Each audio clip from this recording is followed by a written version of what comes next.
Hello everyone, how are you? This is Dr. Chavikar. Welcome to my channel Krishna Institute of Education. आज का हमारा lecture है जो आपके बीए सेकेंड ईयर का एक सब्जेक्ट है जेंडर, स्कूल एंड सोसाइटी। तो उसी में आपका एक टॉपिक है teacher as an agent of change, या कोई भी परिवर्तन अगर हमें स्टूडेंट में लाना हो तो उसमें शिक्षक की भूमिका क्या होती है। तो हमें देखना है कि कोई भी परिवर्तन अगर हमें स्टूडेंट्स में लाना हो तो उसमें टीचर किस तरह से रोल प्ले करता है। देखिए, सबसे पहले तो हमें समझना होगा what is the meaning of परिवर्तन। तो जो परिवर्तन है, तो सबसे पहले मैं बताऊंगी परिवर्तन जिसे इंग्लिश में आप बोलते हैं चेंज। चेंज का क्या मीनिंग होता है?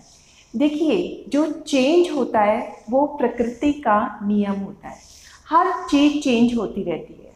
अगर कोई चीज़ एक जगह जड़ रहेगी तो उसकी वैल्यू धीरे धीरे ख़त्म हो जाती है। आप देखते हैं कि अगर नदी का पानी जो है बहना बंद हो जाए तो वो एक जगह जम जाएगा, तो उसमें काई लग जाती है, तो फिर वो पानी पीने योग्य नहीं रहता। तो नदी भी हमें सिखाती है कि पानी का बहते रहना ही अच्छा होता है। इसका मतलब चेंज ठीक होता है, इधर का पानी उधर चला जाता है, फिर वो आगे चला जाता है। उसी तरह से प्रकृति में पेड़ पौधे भी हमें सिखाते हैं कि चेंज एक शाश्वत नियम है कि पतझड़ आता है तो सूखे पत्ते झड़ जाते हैं और बसंत ऋतु में फिर नए पत्ते आते हैं और वो फल फूल से लग जाते हैं। तो इट मीन्स कि प्रकृति में भी सारी चीज़ें हमें यही सिखाती है कि परिवर्तन होते रहना चाहिए। परिवर्तन में हम तीन चीज़ें स्पेसिफिकली देखते हैं। एक होती है वस्तु, दूसरा होता है आपका समय और तीसरा होता है आपकी भिन्नता। तो तीन चीज़ें हमें स्पेशली देखनी है, पहली वस्तु, दूसरा समय और तीसरा भिन्नता। देखिए, चेंज के लिए कोई वस्तु का चेंज होना बहुत ज़रूरी है। कोई वस्तु या कोई विशेष सामग्री होना चाहिए। जैसे मैंने आपको वृक्षों का उदाहरण दिया, तो वृक्षों में वस्तु क्या है? पेड़ के पत्ते जो कि अब सूख गए हैं पतझड़ में, तो वो झड़ गए।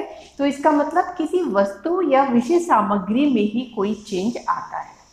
अब आपका नदी का पानी आगे बढ़ता चला जाता है, तो पानी क्या है? आपकी विषय वस्तु है। जब बच्चा जन्म लेता है तो वो धीरे धीरे बड़ा होता रहता है, उसमें चेंज आता रहता है। तो बच्चा क्या हो गया? वो एक विषय वस्तु हो गई चेंज के लिए। तो इसलिए चेंज के लिए कोई विषय वस्तु या किसी वस्तु का होना बहुत जरूरी है। दूसरा है आपका समय।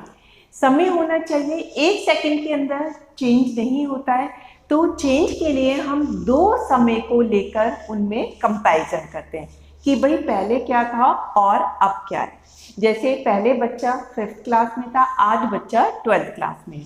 तो हमने पहले 4 साल, 5 साल, 6 साल पहले का टाइम लिया, उस वक्त बच्चा कैसे था और 6 साल बच्चे में क्या क्या बदलाव आए हैं। या हमारा समाज 10 साल पहले कैसे था और अब 10 साल बाद समाज में क्या क्या बदलाव आए हैं। तो इस तरीके से हम देखते हैं कि समय होता है, वस्तु होती है, समय होता है। फिर होती है आपकी भिन्नता।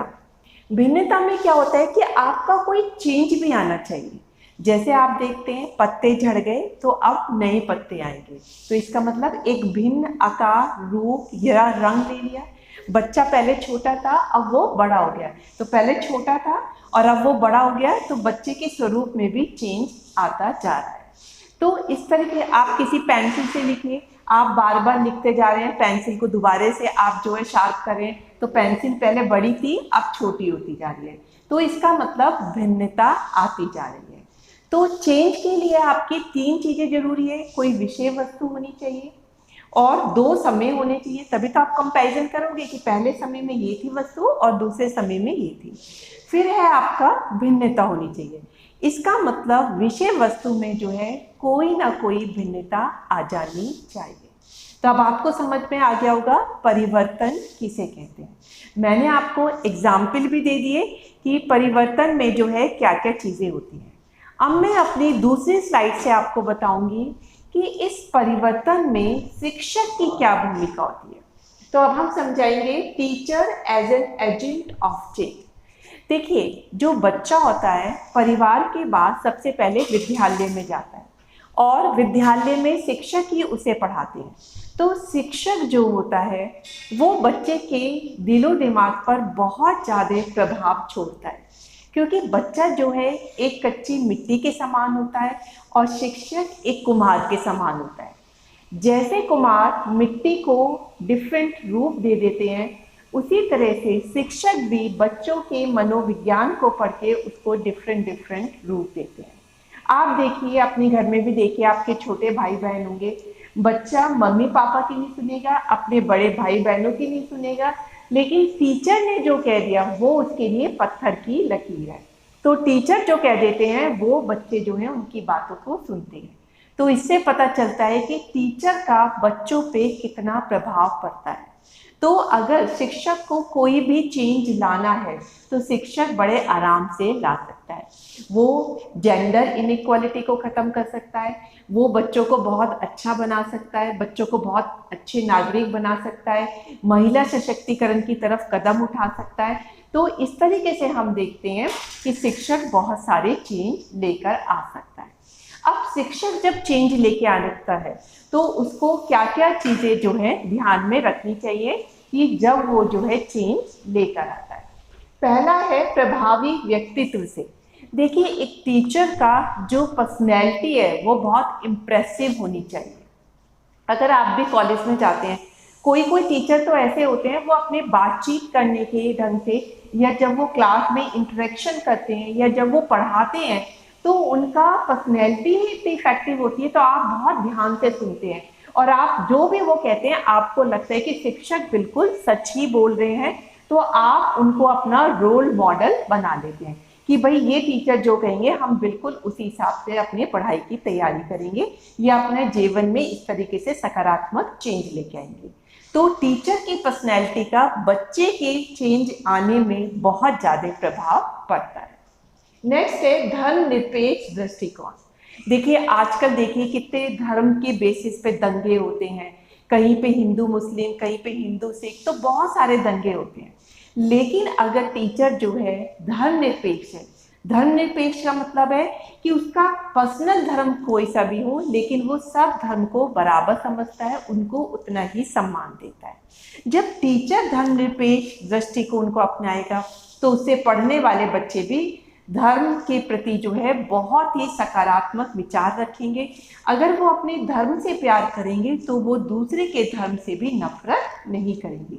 अगर ऐसे दृष्टिकोण से बच्चे बड़े होते हैं और समाज में ऐसे व्यक्ति रहते हैं तो वहाँ पे कभी भी धर्म को लेकर कोई भी दंगा नहीं होता। तो टीचर के धर्मनिरपेक्ष दृष्टिकोण का फर्क बच्चों के दृष्टिकोण पर भी पड़ता है। नेक्स्ट है सबको समान समझना। टीचर को पढ़ाते हुए ये देखना चाहिए क्लास में हर तरह का बच्चा बैठता है, अमीर बच्चा भी है, गरीब बच्चा भी है, बहुत बुद्धिमान बच्चा भी है, थोड़ा कम बुद्धिमान बच्चा भी है। तो टीचर को जो है हर बच्चे को बराबर समझना चाहिए, उसे सबको बराबर ध्यान देना चाहिए। ये नहीं कि वो अमीर बच्चे को ज़्यादा इम्पोर्टेंट दे और गरीब बच्चे को कुछ भी ध्यान ना दे। इससे क्या होगा, खाई बढ़ जाएगी।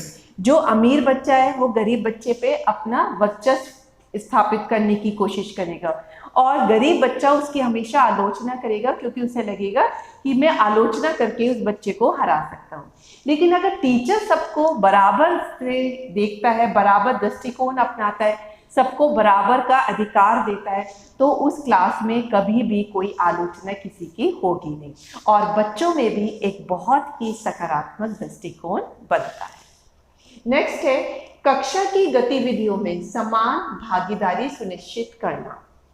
जब टीचर पढ़ाते हैं तो क्लास में गर्ल्स भी होती हैं, बॉयज़ भी होते हैं, तो क्लास में सबका पार्टिसिपेशन बराबर लेना चाहिए। ये नहीं कि अगर वो मैथ्स पढ़ा रहा है तो लड़कों पे ज़्यादा ध्यान दे कि भाई लड़के ही मैथ्स अच्छा करते हैं, लड़कियां तो मैथ्स में फिसड्डी होती हैं, ऐसा नहीं है। फिर तो क्या होगा, गर्ल्स में हमेशा के लिए ये बात हो जाएगी, नहीं भाई हम तो मैथ्स इतना अच्छा नहीं कर सकते, ये वाला सब्जेक्ट तो लड़कों के लिए ही होता है। तो इसीलिए उन्हें इक्वल पार्टिसिपेशन दिलाना चाहिए। शिक्षक को चाहिए कि वो क्लास में ऐसा माहौल बनाए कि लड़के लड़कियां दोनों किसी भी सब्जेक्ट को समान रूप से पढ़ें। वो स्टूडेंट्स को पढ़ा रहा है, ना कि लड़के लड़कियों को। तो हर सब्जेक्ट हर बच्चे को पढ़ना है और उसी हिसाब से उनको इम्पोर्टेंस देनी है। अनुशासन में भी रखना है, तो जो सज़ा बॉयज़ को मिलती है वही सज़ा गर्ल्स को भी मिलनी चाहिए। जो रिवॉर्ड बच्चों लड़कों को मिलता है वही रिवॉर्ड लड़कियों को मिलना चाहिए। तो इस तरीके से शिक्षक को क्लास में लड़के और लड़कियों को समान रूप से पार्टिसिपेशन कराना चाहिए। नेक्स्ट है सामाजिक कुरीतियों पर कार्यक्रमों का आयोजन करना। देखिए, हमारे समाज में बहुत सारी कुरीतियाँ हैं। एक तो दहेज प्रथा है, एक लड़कियों के साथ जो है आप जो है मतलब उनको प्रॉपर समाज में सम्मान नहीं मिलता है, लड़कियों को पूरी शिक्षा नहीं लेने दिया जाता है। तो इस तरह की सामाजिक कुरीतियों पे जो है जो शिक्षक होता है उन्हें बहुत सारे कार्यक्रम जो है आयोजन करने चाहिए। उन कार्यक्रमों के आयोजन से क्या होता है, बच्चे जो हैं जागरूक होते हैं और उन्हें पता चलता है कि इस कुरीति का बुरा इफेक्ट क्या पड़ेगा समाज में। तो वो जो है बचपन से ही उस बुरे प्रभाव को हटाना चाहते हैं, जिससे कि जो है वो समाज में से कुरीतियाँ सारी खत्म हो जाए।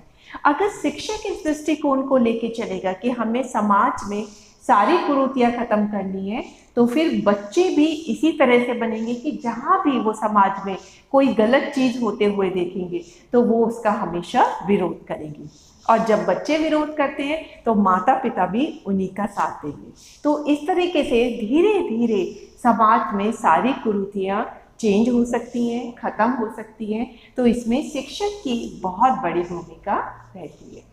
अब आपका नेक्स्ट है राष्ट्रीय पर्वों को मनाना। देखिए, अगर हमें बच्चों में देशभक्ति की भावना भरनी है, देश प्रेम भरना है, तो जो हमारे राष्ट्रीय पर्व होते हैं जैसे 26 जनवरी हो गया, 15 अगस्त हो गया, 2 अक्टूबर हो गया, तो इन्हें हमें बड़े हर्षोल्लास से मनाना चाहिए। जब हम 15 अगस्त मनाते हैं तो हमें बच्चों को बताना चाहिए कि इतने हमारे स्वतंत्रता सेनानी हुए थे जिन्होंने देश को आज़ादी कितनी मुश्किल से दिलाई है, जिससे आज के बच्चों को पता चले कि हमें ये आज़ादी अपने आप नहीं मिली है बल्कि कितनी कुर्बानियों के बाद मिली है।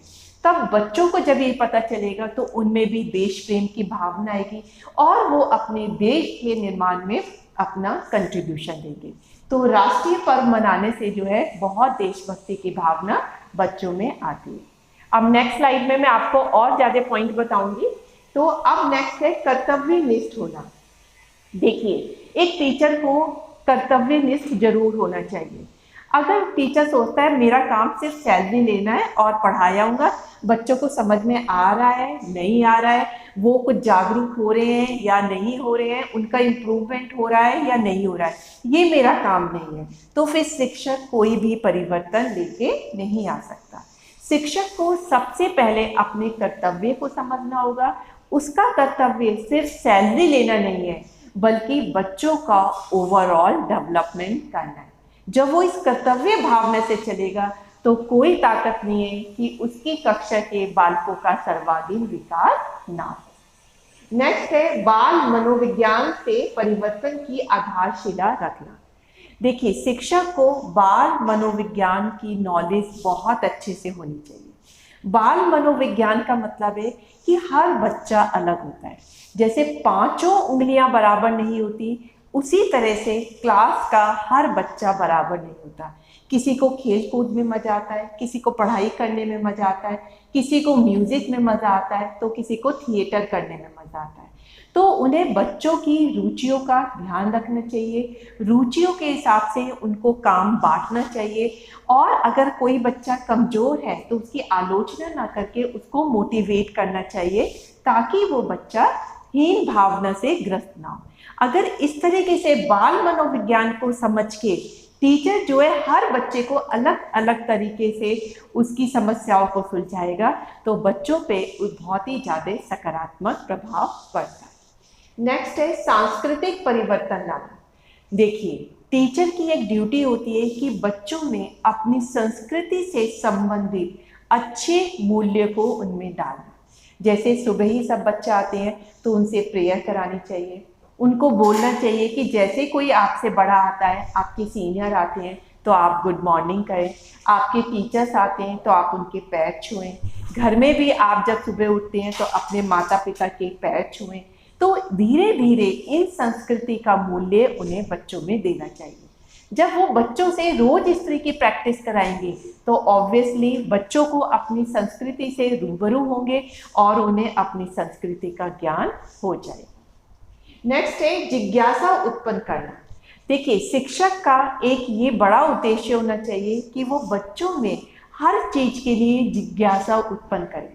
उन्हें बच्चों को रटवाना नहीं है कि बच्चों सिर्फ पाठ को याद करो और उसके बाद जो है आप उसका आंसर लिख के जो है पास हो जाना। तो उनमें जिज्ञासा उत्पन्न होनी चाहिए, तभी वो बड़े बड़े साइंटिस्ट बन सकते हैं और बड़ी बड़ी मुश्किलों को आसानी से सुलझा सकते हैं। क्योंकि जब तक मन में जिज्ञासा नहीं होगी तब तक आप बहुत सारी किताबों को नहीं पढ़ोगे और अपनी जिज्ञासा को शांत करने का प्रयास नहीं करेंगे। तो इसलिए आपको बच्चों के मन में जिज्ञासा उत्पन्न करनी चाहिए। नेक्स्ट है सामाजिक सहयोग करना। टीचर को बच्चों में परिवर्तन लेके आना है तो उन्हें बच्चों में भाईचारे की भावना भरनी चाहिए। उन्हें बताना चाहिए कि आप जब कक्षा में आते हैं तो सबको एक भाईचारे से रहना है। अगर किसी की भी प्रॉब्लम होती है तो इसका मतलब वो पूरी क्लास की प्रॉब्लम है। अगर कोई बच्चा गलती करता है तो सब बच्चों को उस बच्चे को समझाना चाहिए। उनमें ब्रदरहुड का विकास करना चाहिए। जब एक भाईचारे का विकास होता है तो ऐसे बच्चे जब समाज में रहते हैं तो वो समन्वय के साथ रहते हैं, सहयोग के साथ रहते हैं। तो ऐसा समाज की ही हमें रचना करनी चाहिए। तो हम देखते हैं कि शिक्षक की वजह से जो है बच्चे में हर तरह का चेंज आ सकता है। तो शिक्षक की भूमिका बच्चों में कोई भी परिवर्तन लाने के लिए बहुत महत्वपूर्ण होती है। तो आई होप कि आपको मेरा लेक्चर पसंद आया होगा और इस पे एक क्वेश्चन जरूर आता है तो आप मेरी ये वीडियो बहुत अच्छे से देखिएगा, क्योंकि इसके बेसिस पे एक क्वेश्चन आपको जरूर पूछा जाएगा। So that's all for today lecture. Thank you very much.